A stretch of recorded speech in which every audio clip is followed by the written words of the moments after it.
Good morning and welcome to another episode of Brand Retro. Today I just kind of want to, I don't know if I'd call this a rant, event, what this is, but I think it's worth sharing. It's worth talking about a little bit just to kind of, peel back the layers of that onion and just talk about it. And the topic of today is always deliver. A lot of times, as marketing professionals, as creatives, I think sometimes we put ourselves in situations where maybe we don't ask enough questions, or maybe the expectations of the client and maybe what we have agreed to deliver aren't exactly one-to-one. And I'm here to tell you that that's part of the gig. I think it's completely natural. We always, during our onboarding process, we ask as many questions as we can. We try to flush out as many details as we can. But as you know, we start the project, whether it's creating a logo, a brand, an archetype, or maybe it's something more tactical like a website.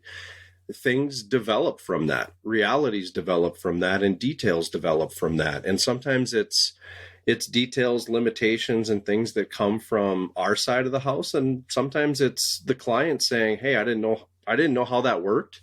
Now that I know that, here's how I would change my answer, or apply this new piece of detail. So point being, completely natural. I mean, obviously you want to avoid as much scope creep and change of venue as possible. But the reality is that's part of the gig. Now, why that's important is because I think sometimes as marketing professionals, creatives, whatever we want to call ourselves, we want to push back on that. And we want to say, well, that's not what we agreed to, or that's not what we said we'd do. And I've even had it, from, people on my team. I've thought these thoughts myself of saying, hey, we should just tell the client this, or you should set them straight on this. And the problem with that is they don't know what they don't know. And a lot of times, hey, we're not any different. We don't know what we don't know. And once we've agreed to do the project, we're all in this together. That's the point. And I think what's important about that is we have to then run the project. We have to use our experience to our advantage and help the client get to the finish line, help the project come to completion. And the best we can, we have to make that project not only meet, but exceed expectation. And that's where the pushback comes in is, well, then who pays for that? Whose side of the house does that come out of? Guys, that's where we got to be fair about it. That's where, I think having, picking the right client and having those upfront conversations about, hey, here's what we know, here's what we don't know. That's where those things come into play. And if we're in it together and we're working together on it, I'm not saying there won't be pushback in maybe some of these scenarios where you have to hop on the phone and talk to the client or talk them through it, but you're not going to necessarily set yourself up for bad feelings. And that's on us to drive that piece of it. Because again, they don't know what they don't know. And if we're not directing them or steering them through the project or helping them understand that, hey, maybe this item is something we weren't aware of or we weren't able to forecast or anticipate, here's how it changes things, or here's how it maybe costs more, or where we trade some hours internal for what we've agreed to. If we don't do that for them, there's no chance that they're going to understand. And there's probably a better chance then that we're going to, start to hurt the relationship or make them feel as though that we weren't 100% honest with them, when again, in reality, we didn't know. So where this comes from is, fourth quarter is tough. Fourth quarter is always, it's that time of year where you're trying to get projects done. You're trying to onboard, as many clients as you can, like a typical month, but you're trying to do it in a way that kind of fills your plate, so to speak, for the coming year. So January, February, but also you're trying to set expectation in that, hey, it's the holidays. Everybody's got Thanksgivings. Some people have multiple Thanksgivings. They have Friendsgivings. And then all of a sudden it's Black Friday, it's Cyber Monday, it's Small Business Saturday. I know I said those out of order, but you get my point. There's a lot of activities. There's a lot of things that come up. There's a lot of things going on. And emails don't come back to you as fast as they probably should. Customer feedback, files that they maybe have to get to you to take the next step in the project. None of that stuff happens as efficiently and comes back to you as quick as it should, as it would, the rest of the year, January through say October. So the reality is yeah, you're out there selling, you're trying to do certain things, but at the same time, you're trying to be realistic about it so that the customer understands that, yeah, we're going to get going on it. We're going to do what we can. Here's the truth. Here's the reality is that it's tough. This time of year is tough because there's so much going on and everybody's got stuff going on. And when I say everybody, I mean the clients, I mean, me personally, and then anybody on the team. And it's just a different time of year to navigate these said projects. And we just got to be honest about that. So what's kind of been happening in my world is that, we have projects that for whatever reason, maybe they didn't finish when we hoped they would. Maybe we hoped they would finish in October or even earlier than that in August or September, and they didn't. Now they've trickled into this time of year where communication's starting to break down. People are checking out because it's the holidays. It's the end of the year. It's a good thing, but at the same time, from a project management standpoint, it makes it a lot more difficult. So what's been happening in my world is that, yeah, we've got projects that I feel like have gone on too long, and we own as much responsibility in that as we have to or as we can.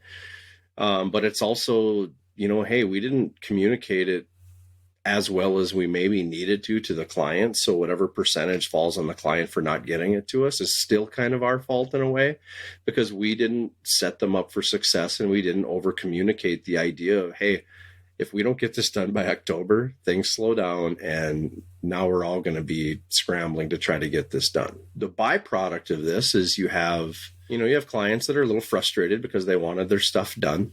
You have team members that are frustrated because they feel like, it's the client's fault and, hey, how come we weren't aware of this, or why didn't it happen here? And I will go as far as to say sometimes there's even a little finger pointing, and it's all like, it's frustrating. And it's one of those things I don't spend a lot of time on because I don't have time for it. The reality is the project needs to get done. The expectations are still what they were, in that the client wants their project. They want it, on time, under budget. They want it to look fantastic. Like none of the original expectation, the original agreement, none of that stuff has changed.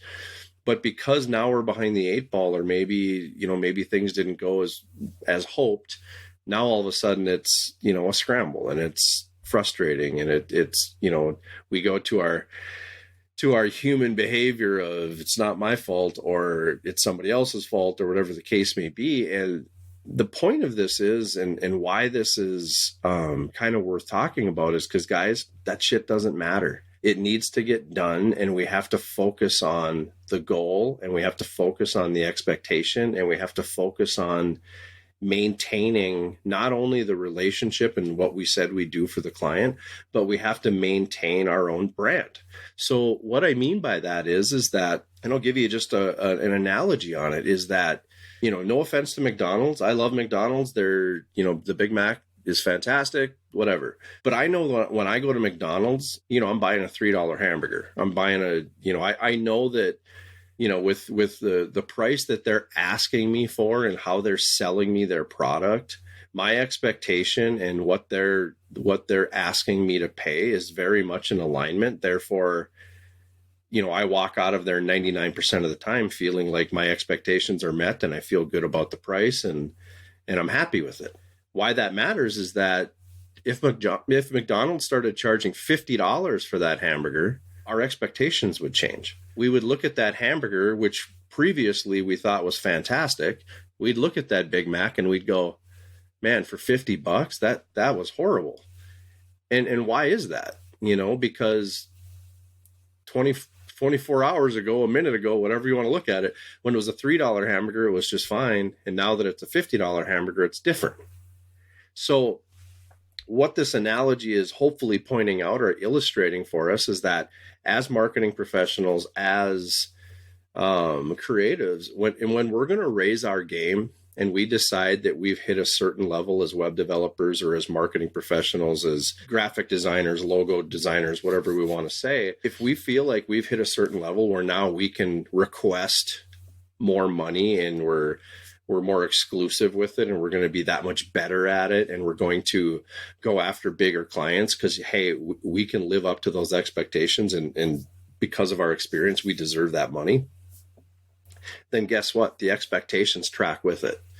So the lesson here, or what I want to kind of talk about, or at least get off my chest, so to speak, is that as marketing creatives, as marketers, we've all aspired to hit a certain expectation, and we all talk a big game, and we all tell the client that, hey, if you work with me, here's what you're going to get. We are setting our own expectations, and we're setting high expectations for ourselves. So it essentially, in air quotes, we've now set ourselves up to be a $50 hamburger, which is fine. But now we got to live up to that. Now we got to deliver all the pieces that go with it. And we have to make sure that the client feels like it's a $50 hamburger. We can't give them the $3 version and decide, well, hey, you didn't give us enough information, or, here's all the excuses as to why our expectations aren't in alignment. No, I mean, again, you can navigate those realities, and if things pop up, that's fine. That's realistic. I get that.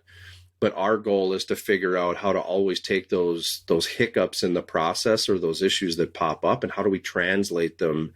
How do we tweak them to get them back up to that $50 hamburger level? Because that's what we said we'd do. That's what they bought into. And that's the kind of brand we're trying to create for ourselves. Long story short is that, I think collectively as marketing professionals, as a team of, whether it's my team, somebody else's team, competitors, or even the client who comes looking for companies like ours, I think it's very important that, we over communicate and we get on the same page with the idea that, nothing that we're doing is 100% absolute. There are not necessarily black and white scenarios in marketing. There are levels of confidence. There is experience that you can apply to your answer or your pitch to the client to say, hey, I've done this enough times. Here's what you can expect because I've done it. I know it. But the reality is it's not 100% because things pop up. Marketing's a moving landscape. It depends on the time of year. It might be, maybe your competition has stepped up their game. Maybe the brand trends, maybe that's evolved, and all of a sudden you've got to evolve with it. All those little nuances are what kind of erode that expectation from 100% certainty. And again, I'm not saying we can't be 90+%, 99%, but we have to communicate that. We have to own that. We have to guide the customers through that. I think about, when I talk to clients about marketing and, hey, what can you do for this, or what guarantees can you make me? I mean, the reality is I can't guarantee you anything, but with confidence, with experience, with what I've seen or done previously, here's what I can tell you most likely will happen. And here's how accurate I believe we are, to help them understand that it's a process and we're all in this together. And I always give them the example of, you think about not that long ago, the daily newspaper came out once a day. So you'd, go to your local convenience store, or maybe you'd pick it up out of one of those newspaper pods out on the street. And that was the news for the day. You didn't get the next round. You didn't get the new set of news till the next morning. And in some cases, maybe it was a weekly paper, but, even call it the New York Times or the Chicago Tribune, that was your news for the next almost 24 hours, 23 plus hours. That was your news for the day. And now, the news is changing by the hour, by the minute, by the microsecond. Like, whatever you heard 10 minutes ago might have changed. And that reality is also true for marketing. It's true for the platforms, social media, Google, it's true in how they evolve, how they release updates, how they make their own changes. So all those changes, updates, almost evolutions that are happening sometimes by the second, that is drastically and continually changing the mindset of marketing and how we approach things, and how we craft our plan and our idea towards, here's how we're going to provide this solution, or how we're going to make this work for us. Now, again, I think with a good plan, I think with experience, and you can hedge your bets on probably being right more times than not if you know what you're doing. But there's always that little piece of movement. There's always that shift, that landscape's moving on you, and you have to be prepared for that. So to kind of pull this all together, everybody needs to understand that. We need to get on the same page with that. Us who are working on the inside on behalf of the clients need to understand to that and live up to that as we promise and or come into these relationships trying to deliver a top-notch product, but B, understanding that top-notch product and that agreement to do so is a reflection of our own brands, of our own reputations. And bottom line, we have to work harder at delivering and always deliver. That's the point. That's what we have to look at.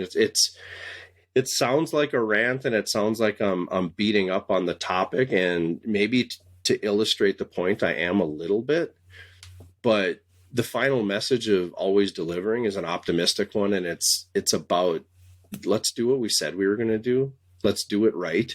And let's run through the finish line with our clients and make sure that they feel that way. Now, last piece of this is that, hey, nobody's perfect. I've had clients that maybe didn't see it that way, or maybe we just couldn't get those expectations aligned, and that's okay too. That's a realistic part of what we do. But the promise, or I think what we're committing ourselves to, or the dedication, is that we want to win more than we lose. And if we can maintain, a happy client 9+ times out of 10, that's what we want. Let's not be realistic and take those as major failures. Let's pick up the ball. Let's learn from those situations, but continue to focus on the idea of, hey, we've agreed to do something. We need to do it for ourselves, for our clients, and for our brands. And we need to always deliver. If you'd like to learn more about CyberDogs, share your thoughts, or even ask a specific question about this episode and or the brand retro mindset, contact me directly at mike@cyberdogsmarketing.com.